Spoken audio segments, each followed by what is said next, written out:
My brothers and sisters, yesterday night I was meditating and the Lord came and spoke to me. He said that in the next 2 days, this world as we know it will come to an end. Blood of Jesus. Broje, Alpha, not true. If not true, you no go know. All these fake pastors just start again. Pastor, what do we do? Even I myself, I was confused. So I went back to meditation. I prayed and I fasted for 5 days. No food, no water. Then the Lord came back to me and he said, because of your dedication in directing souls to the kingdom of God, I will give you and your members a chance to save the world. And then he gave me the solution.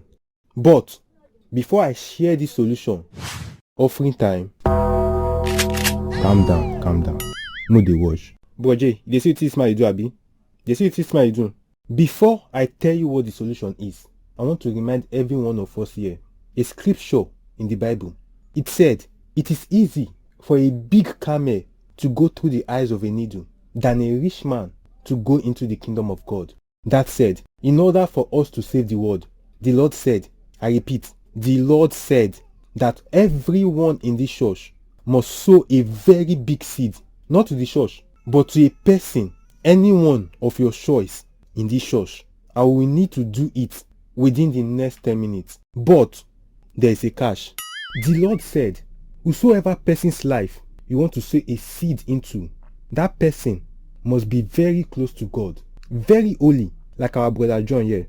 But before you start sowing seeds into his life, I want you all to ask yourself, in this church, who is more holy than your one and only? Now that is a sign from the Lord. Oh boy, this one tire me. Be like saying to go play that trumpet. No be lie.